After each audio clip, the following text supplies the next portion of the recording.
Welcome everyone to the presentation. I'm presenting a paper that is currently under review, so we are working on the revision. Therefore, a little bit a more fancy title with Shield and Lens, how Tesla scaled EVs. And yeah, I will say a little bit more about the paper status after the first question, so that it's not recorded, to guarantee the double-blind review process. So let's start quickly with the author team. First of all, there's the team PATHFNDR, consisting of Max and me. We are working quite close together on several aspects, on business opportunities and sustainability. Then we have Joachim Vincent from Finland and Johanna Mayo, two very experienced researchers. And yeah, together we are working on this paper. So quick to the agenda. First, I will start with the motivation and give some later on background information on the literature and on the methodology.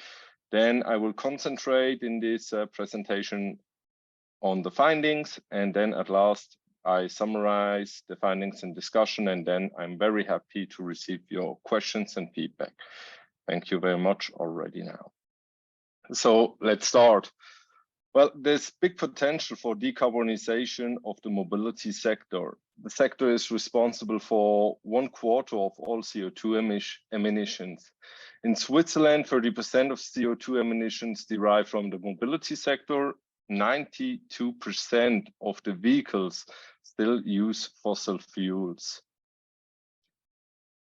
There is, for the mobility technologies, some competition. We have more nascent technologies like hydrogen or like e-fuels, which are synthetically generated. But we also have some older technologies like battery electric vehicle, electricity as a fueling power was already used in the beginning of the 20th century. Also, we have natural gas, compressed or liquid, that use classic internal combustion engines. At last, there's also some need for the sector coupling as required for Pathfinder. So to manage this transition, many actors are needed. And with coupling the fuel type, we can improve the energy flows between supply and demand. In addition, we can also have some flexibility, not in terms of energy consumption, but at least as the infrastructure for gas, but also for electricity is already set up, it can be used for new business opportunities. So how our project started? Well, we focused on compressed natural gas cars. These started in Switzerland to drive around like 2005, 2006. And according to different studies, I'm sorry, I have a management background. Some say it is more, some say it is less sustainable compared to BEVs. However, somehow the gas fueled vehicles didn't take off. So it's more the battery electric vehicles that prevail, especially for passenger cars. So during our first rounds of interviews, we were wondering why CNG didn't take off in Switzerland, because, for example, in Italy it is used. It is also used in New Zealand. I also know that in Thailand, trucks are fueled with gas, but somehow it didn't took off like in the middle of Europe. So we want to ask why. So BEVs and CNG is around for decades, but several firms failed to scale them. Our informants from the gas industry, car mechanics and car importers always pointed at Tesla. They say, you know, we weren't Tesla, we weren't that fancy. It's also good, but yeah, electricity is maybe a little bit more sustainable, but still Tesla managed to do it. So the number of BEVs and CNG vehicles remained low until Tesla launched its first EVs. The sports car Roadster was launched in 2008. You see it on the right. And later on, 4 years, the Model S came out. At the time of Tesla's initial success, it was the time before the EV boom. The boom in Europe was around 2019, or at least there was the time where we saw some big shifts towards registration of EVs. Some say the boom is like starting 2021, sorry. Well, Tesla wasn't alone. There were also some competitors. BMW had the i8, and also there was the car Fisker Karma, and both were released or like started in 2011, but they struggled to sell their cars. So before going into the Tesla case, we look a little bit on the literature. Well, we have market strategies and non-market strategies. I think I can skip the market strategy and focus on non-market strategies, which are mainly the arrangement of social, political, legal, and cultural aspects.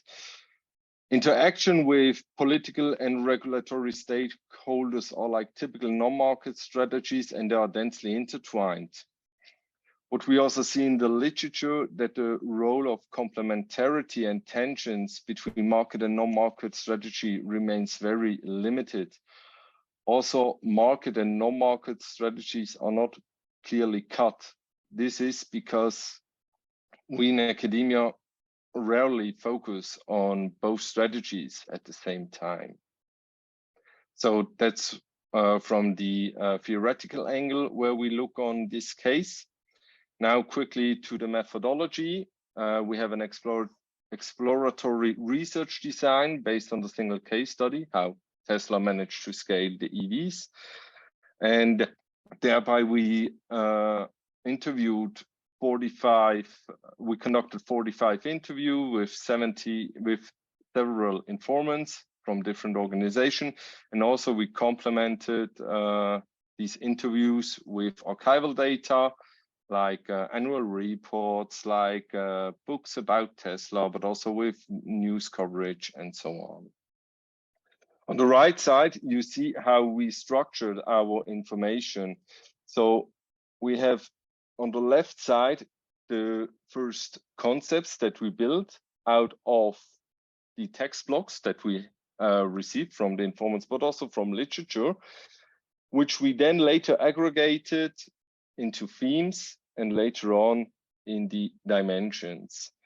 If somebody has some questions about the methodology, please feel free to reach out to me later. I think that's not very goal-oriented to discuss it here in this lunch talk, as we want to go to the findings.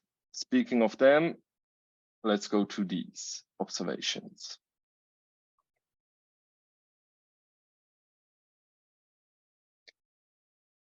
This is a very important statement because it basically showed how Tesla focused to scale their sustainable, or hopefully more sustainable cars. So what Tesla basically did, they did not develop a car for the sole purpose of environmental advantage or benefits. Rather than exclusively address these environmental awareness, Tesla enriched cars with features to satisfy goals, like hedonic goals. And these are, for example, the fun to drive. The Tesla is fast, it has a nice design, it's beautiful. Also, Tesla is a status symbol that was repeatedly reported from several informants. So it's more a luxury good instead of sustainable good, at least in the beginning. We also saw that Tesla covered gain goals. So Tesla overcame some limitations of previous BEVs, like car safety, comfort. They also managed a higher energy efficiency and extending the range. They pinpointed at the lower operating expenses, and the drivetrain was smaller. So basically you had more space in the car than before with BEVs. On the other hand, Tesla also directed the focus of its users away from the present and towards the future. In the future, some of the current shortcomings of electric mobility, like battery or electricity production, recharging times, and the infrastructure, are likely to be resolved. By shifting the user's focus towards the future, the current problems appear only temporary and not so severe. To achieve this focus shift, Tesla radically breaks with the present and the way things have been done. Tesla managed this in two terms. First, with the technological innovations. Tesla exclusively focused on pure electric motors only. There was no compromise to do a hybrid model. They also introduced quite early, like driving assistance and autonomous driving functions. And there was this over-the-air software update, which was quite unique when Tesla introduced it. For example, you had a dog mode, or have still a dog mode, which displays the temperature on your Tesla screen. So if you leave your dog or another pet in the car and people are a little bit concerned because of the heat outside, they can see, okay, no, the car is cooled. They also continued the developments with the new Tesla Model Y. It has an integrated camera in the front, which then you can also have a look on your pet if it's doing well while you are doing grocery shoppings or something like else. Also, Tesla changed the business model or the way how to approach the business. In the beginning, they offered free charging. This is not done anymore, but Tesla also received for some time some free supercharging. They received free supercharging for 1,500 kilometers for every referral. And there were also payments with cryptocurrencies that were introduced. Going further, as the third and last market strategy, Tesla used different jigsaws to puzzle. This enabled to create synergies and multiple revenue streams. First, they managed to lever cross-industry resources, like with their Silicon Valley background. They had IT competences, which were quite advanced compared to other automotive producers and OEMs. We had repeatedly this statement from several informants that a Tesla is not really a car, it's more a computer on wheels. Also, with the same mindset of the Silicon Valley background, they had quite good access to venture capital. And also, they were engaging in a quite different way than the automotive industry did things traditionally. They challenged basically the status quo. They were betting on BEVs quite early compared to the other OEMs. And this was quite changing because, as I mentioned in the introduction, electricity as a fueling system was already like introduced in the beginning of the 20th century, but as it failed, nobody brought it up again, but Tesla did. Tesla also started to build an ecosystem. They solved the chicken egg problem. What's this? Well, to have a car, it's nice. To have a Tesla, it's even nicer, but the electric car doesn't drive without the electricity. Tesla set up the infrastructure on the road, but also offered devices to charge at home. This was quite new. At last, they also supported the transition of the energy system as a whole. They did not limit themselves to the narrow mobility context. They offered also solar panels and battery storage to store the energy at home to charge your car. Tesla's BEV may not be as environmentally beneficial as some people might to believe. First, BEVs continue the emphasis on private car use, although multimodal mobility solution, let's say bicycles, public transportation, etc., are often better for the environment. Second, Tesla cars are luxury cars and sports cars, and they were not designed to have the smallest environmental footprint as possible. And third, the environmental footprint of BEVs depends on how the electricity is produced. Given the dominating means of energy production in many countries, independent research institutes indicate that today BEVs may or may not be more environmentally friendly than other cars with an internal combustion engine, especially CNG powered CNG powered ones.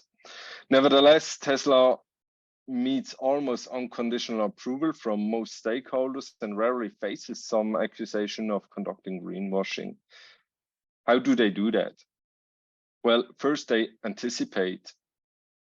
As the share of renewable energies in the overall energy mix is growing globally, the relative environmental footprint of BEVs is continuously improving.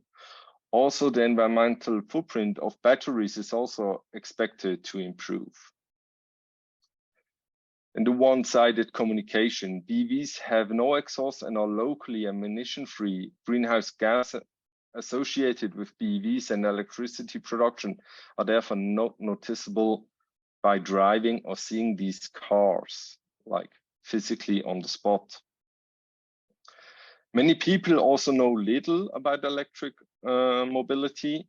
Tesla can communicate focusing on the upsides of EV only, and they do so. Next is that Tesla also mobilizes their followers. It became quite a cult to have a Tesla, especially in the beginning. So we have quite a bunch of Tesla fan clubs, which also like advocate in favor of Tesla. And at last, the environmental footprint of BEVs fundamentally depends on electricity production. Tesla and auto manufacturers can externalize the environmental impact issue and claim that it's not their fault that their cars are not more sustainable, but the fault of the utility companies which are not producing more green energy.